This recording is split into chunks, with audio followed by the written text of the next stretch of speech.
Why don't I feel excited about my life? Why does everything feel so dull? Why do I feel like I'm waiting for something, even though I don't know what I'm waiting for? Have you noticed how you try really hard not to be alone with your own thoughts? You watch funny reels for an hour. You put your headphones on, turn the music up. You find something to watch. You keep yourself busy until it's finally time to sleep.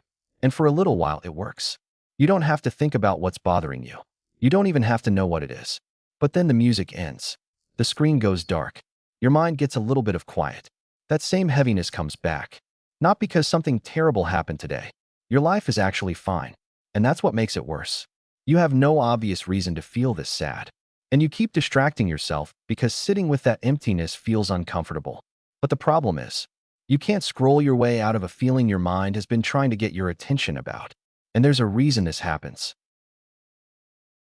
Psychologists often talk about something called hedonic adaptation. Basically, your brain gets used to things. The new job eventually becomes normal. The new phone becomes normal. The compliment fades. The achievement becomes yesterday's news. Something you once thought would finally make you happy eventually becomes part of your baseline. So you keep moving toward the next thing. Maybe I'll feel better when I achieve this. Maybe when I have more money. Maybe when I find the right person. But sometimes you reach the goal, and the emptiness is still there. Why? Because happiness isn't only about getting more. It points to basic human needs like connection, autonomy, and competence, feeling connected to others, having some control over your life, and feeling capable and effective. You can have achievements while lacking connection. You can have freedom while feeling disconnected from yourself. You can be successful while secretly believing that nothing you do is meaningful. And there's another possibility. If you grew up learning that love, approval, or safety depended heavily on being useful, successful, quiet, or good, you may have become extremely skilled at performing life without learning how to actually experience it. You know how to achieve. You know how to keep going. But you may not know what you genuinely want.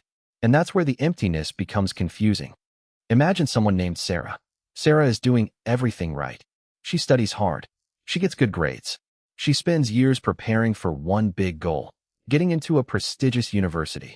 She researches everything she needs to do to build a successful future. What subjects will lead to high-paying jobs? What career path will make life stable? What choices will look impressive on paper?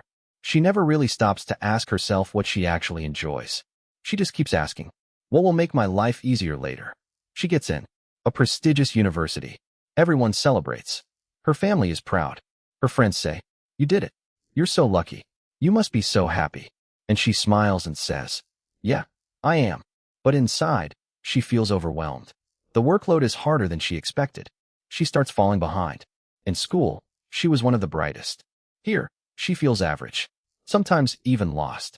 But she keeps going anyway, because she's been told this is what leads to a good life, a stable career, a respected future. So she studies subjects she doesn't like. She pushes through lectures that drain her. She tells herself it will be worth it later. And when she struggles, people remind her, you should be grateful you got in.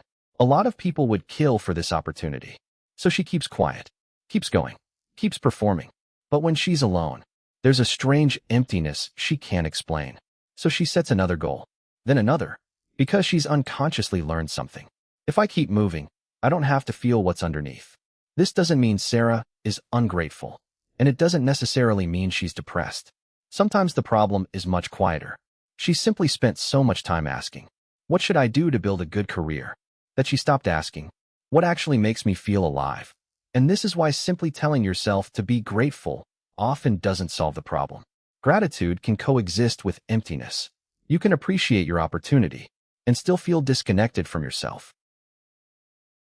So if this feels familiar, don't immediately try to fill the emptiness with more entertainment, shopping, productivity, or another goal. Try these 3 things instead.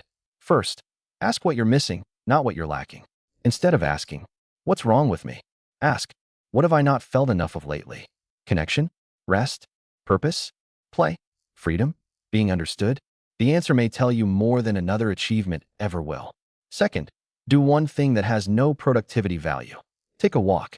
Listen to music. Draw. Sit outside. Talk to someone you genuinely feel safe with. Your life cannot be measured only by what you accomplish. And third, stop automatically saying yes to a life you don't actually want.